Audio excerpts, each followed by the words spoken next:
Bismillahirrahmanirrahim. Assalamualaikum warahmatullahi wabarakatuh. Alhamdulillahirrabbilalamin. Allahumma salli ala sayyidina Muhammad wa ala ali sayyidina Muhammad. Rabbi shrah li sadri wa yassir li amri wa hlul 'uqdatam min lisani yafqahu qawli, amma ba'd. Alhamdulillahirrabbilalamin. Segala puji hanyalah milik Allah Subhanahu wa taala, yang dimana Allah senantiasa memberikan kita kenikmatan, baik kenikmatan iman, kenikmatan Islam, dan kenikmatan kesehatan, dan berbagai macam kenikmatan. Mudah-mudahan kita menjadi golongan orang-orang yang pandai bersyukur. Salat beriring salam tidak lupa kita junjungkan kepada baginda Nabi Muhammad sallallahu alaihi wasallam dengan ucapan Allahumma shalli ala sayyidina Muhammad wa ala ali sayyidina Muhammad. Mudah-mudahan kita termasuk golongan umat yang diakui sebagai umat Nabi Muhammad, dan kita akan mendapatkan syafaatnya dan bertemu dengan Rasulullah sallallahu alaihi wasallam. Amin amin ya rabbal alamin. Alhamdulillahirrahmanirrahim. Bagaimana kabar teman-teman semua? Mudah dalam keadaan sehat walafiat dan penuh dengan semangat untuk menuntut ilmu secara bersama-sama. Oke, untuk tidak memperpanjang waktu, kita akan melanjutkan materi kita yang dimana pada semester 1 kita sudah membahas beberapa materi, dan kita akan melanjutkan tentang sejarah kebudayaan Islam, terutama untuk kelas 11 di semester 2. Adapun yang akan kita pelajari pada hari ini adalah tentang peradaban Islam Daulah Syafawi di Persia. Apa saja yang akan kita pelajari? Di antaranya kita akan pelajari tentang sejarah lahirnya Daulah Syafawi, terus strategi dan kebijakan pemerintahan Daulah Syafawi, kemajuan peradaban Islam masa Daulah Syafawi, kemunduran peradaban Islam masa Daulah Syafawi, dan ibrah yang dapat kita ambil daripada berdiri hingga runtuhnya Daulah Syafawi. Itu yang akan kita bacakan slide pada hari ini. Oke, kita lanjutkan saja. Sejarah lahirnya Daulah Syafawi. Sejarah lahirnya Daulah Syafawi di Persia baru berdiri pada waktu Daulah Turki Utsmani sudah mencapai puncak kejayaan. Jadi Daulah Syafawi itu berdiri saat Turki Utsmani sudah mencapai puncak kejayaannya. Terus istilah nama Syafawi ini terus dipertahankan sampai nanti munculnya tarekat Syafawiyah, yang dimana tarekat Syafawiyah itu nanti akan berubah menjadi sebuah gerakan politik, dan dari gerakan politik berubah lagi menjadi daulah yang disebut dengan Daulah Syafawi. Dalam perkembangannya, Daulah Syafawi sering berselisih dan bersinggungan dengan Daulah Turki Utsmani. Daulah Syafawi merupakan peletak dasar berdirinya negara Iran, salah satu negara yang memiliki percepatan teknologi di dunia. Nah, inilah silsilah daripada berdirinya Daulah Syafawi, yang dimana dahulu merupakan sebuah tarekat Syafawiyah, yang dimana setelah itu mereka menjadi, karena memiliki pengikut yang fanatik, berubah menjadi gerakan politik. Mereka menggaungkan kekuasaannya sehingga mereka berdiri sebagai Daulah Syafawi. Oke, kita lanjutkan. Sebelum Syafawi berdiri, merupakan sebuah gerakan tarekat, ini saya katakan tadi, Syafawiyah, yang didirikan oleh Safi al-Din. Nah, ini merupakan gerakan tarekat Syafawiyah yang didirikan oleh Safi al-Din di daerah Ardabil, kota Azerbaijan. Nah, teman-teman itu bisa buka di buku e-booknya. Terus, tarekat Syafawiyah bertujuan meluruskan orang yang keluar dari rambu-rambu syariah, lalu menjadi pengajian tasawuf murni yang kemudian menjadi gerakan keagamaan. Itu adalah awal mulanya. Terus penganut tarekat Syafawiyah sangat fanatik terhadap ajaran-ajarannya sehingga membentuk kekuasaan yang didukung oleh pengikutnya. Lanjut, di bawah kepemimpinan Junaid pada tahun 1447 sampai 1460 Masehi, terbentuklah prajurit yang kuat dan siap untuk memasuki dunia perpolitikan.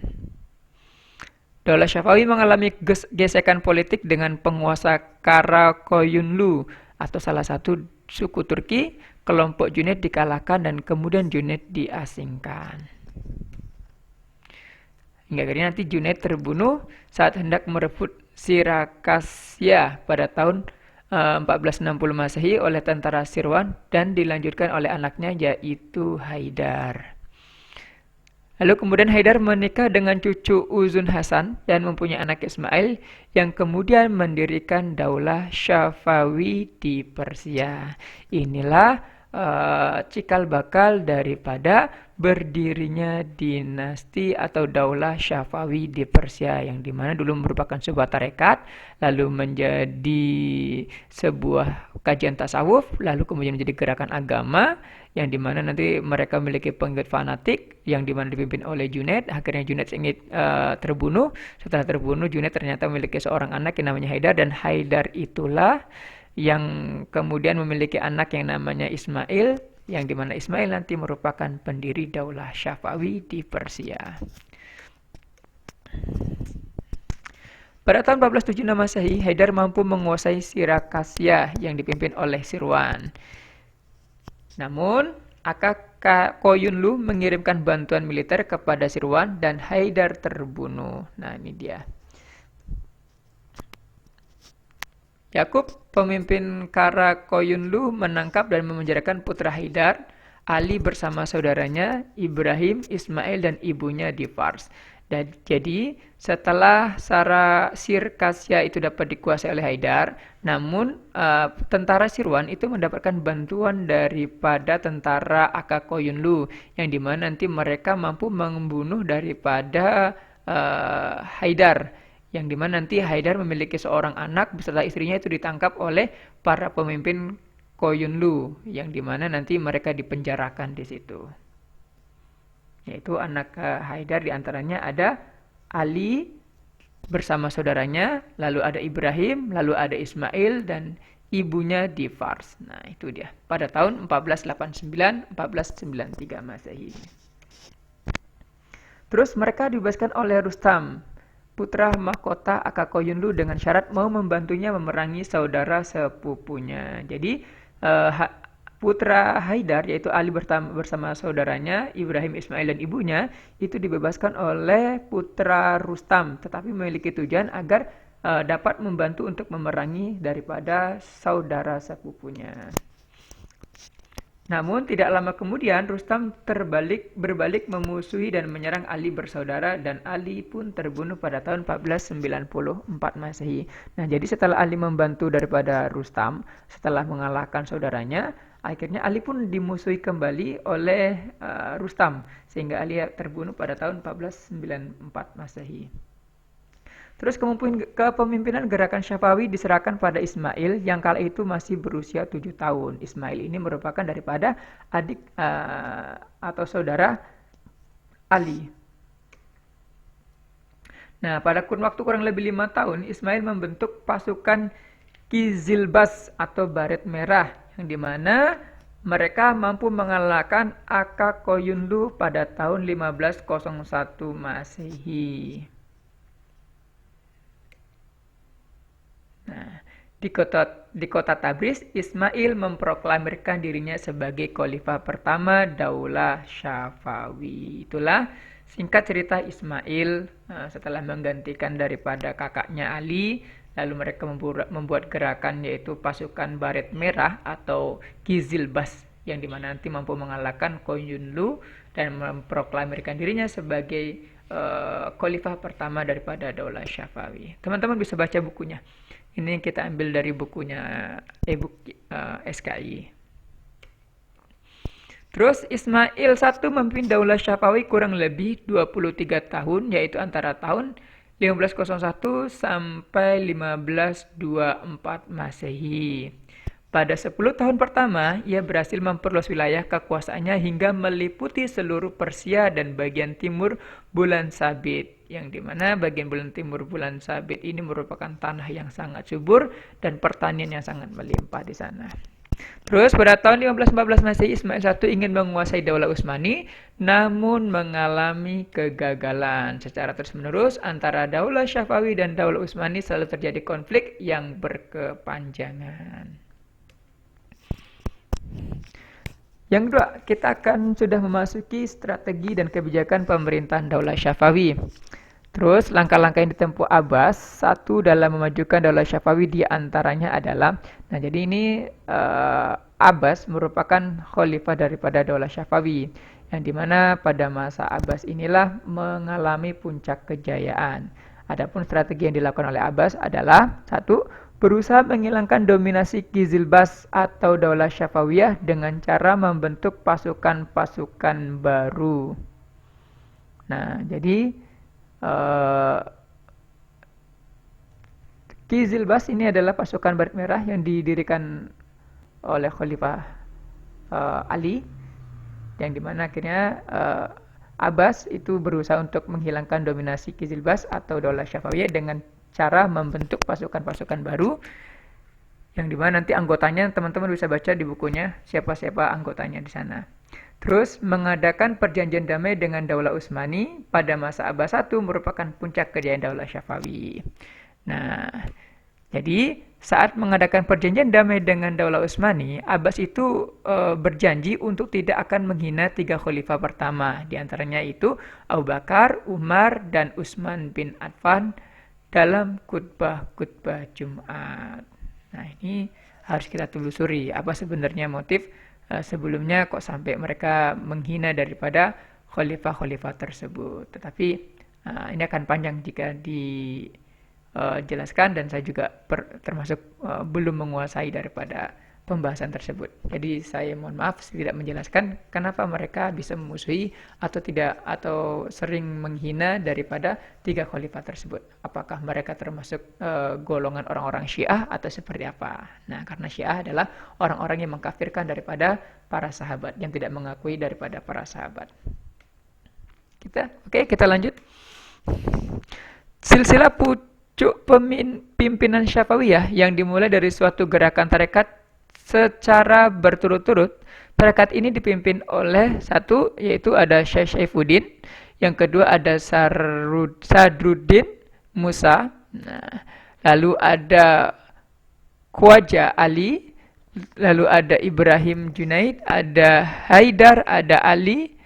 Lalu setelah menjadi Daulah Syafawi, itu dipimpin oleh Ismail I, ada Tahmasp I, ada Ismail II, ada Muhammad Kudabanda. Lalu ada Abbas, yaitu khalifah yang pada masa kejayaannya, yaitu khalifah kelima. Ada Safi Mirza, ada Abbas II, ada Sulaiman, ada Husain, ada Tahmasp II, ada Abbas III. Nah, ini adalah para pemimpin Daulah Syafawi yang dimana sebelumnya merupakan sebuah tarekat, dan tarekat itu nanti didirikan atau dipimpin oleh 6 orang pemimpin. Lalu setelah menjadi Daulah Syafawi itu dipimpin oleh kurang lebih 11 khalifah. Terus kemajuan peradaban Islam. Ya, kemajuan peradaban Islam masa Daulah Syafawi. Di antaranya pada masa Daulah Syafawi lahirlah para ilmuwan dan arsitek pada zaman itu yang berpengaruh besar terhadap karya-karya yang tercipta seperti monumen-monumen atau peninggalan-peninggalan bangunan hingga sekarang. Terus sehingga menjadi destinasi wisata internasional. Di antara kemajuan-kemajuan tersebut antara lain: 1. Dalam bidang ekonomi, Syafawiyah itu menguasai jalur perdagangan antara barat dan timur dan sektor pertanian daerah Bulan Sabit yang sangat subur. Lalu bidang ilmu pengetahuan, muncullah ilmuwan terkenal, di antaranya ada Baha al-Din al-Syairazi atau generalis ilmu pengetahuan. Lalu ada Sadr al-Din al-Syirazi, merupakan seorang filsuf, dan ada Muhammad Bakir Ibnu Muhammad Damat atau filsuf ahli sejarah atau teolog. Dan munculnya ilmu fikih yang dimana tokohnya adalah Baharuddin al-Amili. Lanjut, dalam bidang pembangunan fisik dan seni, kota Isfahan dirubah menjadi begitu indah. Berdiri bangunan megah seperti masjid, rumah sakit, sekolah-sekolah, jembatan raksasa di atas Zindirut, dan istana Cihil Satun, dan seni arsitektur. Ini adalah 3 kemajuan yang dialami pada masa Daulah Syafawi. Di antaranya ada bidang ekonomi, ada ilmu pengetahuan, dan dalam bidang pembangunan baik fisik dan seni. Lanjut, kemunduran peradaban Islam masa Daulah Syafawi. Nah, setelah mangkatnya Khalifah Abbas I, Daulah Syafi'i berturut-turut diperintah oleh 6 khalifah, yaitu Safi Mirza, Abbas II, Sulaiman, ada Husain, ada Tahmasp, dan ada Abbas III. Terus kemudian pertama terjadi pada masa Safi Mirza, yaitu cucu Abbas I, karena dia seorang pemimpin yang lemah dan sangat kejam terhadap pembesar-pembesar daulah. Yang kedua, pada masa Abbas II suka minum minuman keras. Ini khalifah yang suka minum minuman keras atau suka mabuk-mabukan, sehingga ia jatuh sakit dan meninggal. Naudzubillah. Lalu Sulaiman juga seorang pemabuk. Ia bertindak kejam terhadap para pembesar yang dicurigainya. Ini adalah awal mula daripada kemunduran peradaban Islam masa Daulah Syafawi. Nah, bagi teman-teman yang ingin saya sampaikan adalah hindari minum minuman keras karena dari situlah awal mula kehancuran daripada sebuah kekuasaan. Lalu setelah mereka suka mencurigai, suka berbuat kasar, atau tidak percaya kepada para pembesar istananya dan sangat kejam, maka nanti akan muncul pemberontakan-pemberontakan. Ya, diantaranya pemberontakan itu terjadi pertama kali tahun 1709 Masehi yang dilakukan oleh bangsa Afgan di bawah pimpinan Mir Faiz yang berhasil merebut wilayah Kandahar. Mir Faiz akhirnya setelah Mir Faiz mampu merebut wilayah Kandahar, Mir Faiz digantikan oleh Mir Mahmud. Pada tahun 1721 Masehi, ia merebut Kirman dan 12 Oktober 1722 Masehi menyerang Isfahan dan Shah Hussein menyerah pada 25 Oktober. Kemudian putra Hussein yaitu Tahmasp II dibantu Nadir Khan dari suku Afsar mengalahkan Ashraf pengganti Mir Mahmud. Nah, ini cerita daripada Kirman atau Mir Faiz, yaitu adalah orang yang merebut kekuasaan, lalu Mir Faiz itu digantikan oleh Mir Mahmud. Nah, sehingga nanti Mir Mahmud itu mampu merebut Kirman dan 12 Oktober itu Khalifah Shah Hussein itu menyerahkan diri pada tanggal 25 Oktober. Setelah menyerahkan diri, kemudian Hussein itu memiliki putra yaitu Tahmasp untuk membalaskan dendam atas kekalahan ayahnya yang dibantu oleh Nadir Khan dari suku Asfar untuk mengalahkan Ashraf. Ashraf itu merupakan pengganti daripada atau pemimpin daripada pengganti Mir Mahmud. Teman-teman bisa baca di bukunya atau buka di googling. Namun pada bulan Agustus 1732 Masehi, Tahmasp II dipecat oleh Nadir Khan dan digantikan oleh Abbas III anak Tahmasp II. Tepatnya tanggal 8 Maret 1736 Masehi, Nadir Khan mendaulat dirinya sebagai daulah pengganti Abbas III. Dengan demikian berakhirlah kekuasaan Daulah Syafawi di Persia. Lanjut. Nah, inilah sebab-sebab kemunduran dan kehancuran Daulah Syafawi di Persia. Di antaranya adanya konflik yang berkepanjangan dengan Daulah Utsmani. Yang kedua, terjadinya dekadensi moral yang melanda sebagian pimpinan Daulah Syafawi yang juga ikut mempercepat proses kehancuran daulah ini. Selanjutnya, pasukan gulam atau budak-budak yang dibentuk Abbas I ternyata tidak memiliki semangat juang yang tinggi seperti semangat Kizilbas atau Baret Merah. Itulah sebab daripada kemunduran Daulah Syafawi. Dan satu lagi, sering terjadi konflik intern dalam bentuk perebutan kekuasaan di kalangan keluarga istana. Ini adalah inti daripada sebab musabab kemunduran Daulah Dinasti atau Daulah Syafawi di Persia. Nah, Ibrahim dapat kita ambil. Yang pertama, memiliki sifat amanah, karena amanah merupakan sifat dasar manusia yang akan mempengaruhi sifat-sifat yang lain. Nah, ini adalah sifat amanah adalah sifat yang paling utama bagi seorang pemimpin. Jika seorang pemimpin sudah kehilangan rasa amanah, maka tunggulah kehancuran yang akan tiba. Lalu, memiliki semangat ukhuwah kebangsaan dalam menjalin hubungan silaturahim dengan sesama masyarakat muslim di seluruh dunia. Lalu, sikap dan tindak yang menghargai perbedaan agama, suku, etnis, pendapat, sikap, dan tindakan orang lain yang berbeda dari diri sendiri atau yang disebut dengan toleransi. Dan terakhir, memiliki keinginan untuk selalu berpikir dan melakukan sesuatu untuk menghasilkan cara atau hasil baru dari sesuatu yang telah dimiliki atau berinovasi. Itu adalah ibrah yang dapat kita ambil dari berdiri hingga runtuhnya Daulah Syafawi di Persia. Lanjut. Nah, ini yang terakhir. Isfahan merupakan surga dari Persia. Kenapa begitu? Karena Isfahan merupakan sebuah kota tua indah dengan sejumlah peninggalan sejarah yang menakjubkan. Isfahan terletak di Iran bagian tengah, disebut juga dengan nama Nisf Jahan yang artinya separuh dari dunia. Isfahan adalah kota yang dibelah sungai Zayandeh Rud. Salah satu jembatan yang melintas sungai ini adalah jembatan 33 pintu disebut Suipul. Isfahan mewariskan banyak bangunan tua berarsitektur budaya Islam. Di antaranya adalah Masjid Jumat dan Gedung Chagarbagh. Terus, Masjid Jumat dianggap masjid paling tua di Isfahan, dibangun pada tahun 1308 Hijriah atau 138 Hijriah. Yang terakhir, Gedung Chagarbagh termasuk salah satu bangunan yang berusia sangat tua. Gedung ini peninggalan Shah Sultan Hussein pada zaman Daulah Syafawi, sekitar pada tahun 1706 Masehi. Demikianlah yang dapat kita pelajari atau yang dapat kita bacakan materi pada hari ini. Kurang lebihnya saya mohon maaf yang sebesar-besarnya karena kurangnya ilmu pengetahuan saya tentang Daulah Syafawi. Mudah-mudahan teman-teman bisa membaca referensi-referensi yang lain. Jika ada pertanyaan atau sanggahan atau ada komentar-komentar, silakan untuk coret-coret di bawah. Terima kasih.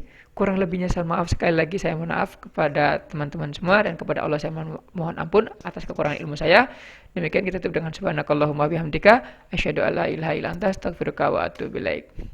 Terima kasih, semoga bermanfaat dan wassalamualaikum warahmatullahi wabarakatuh.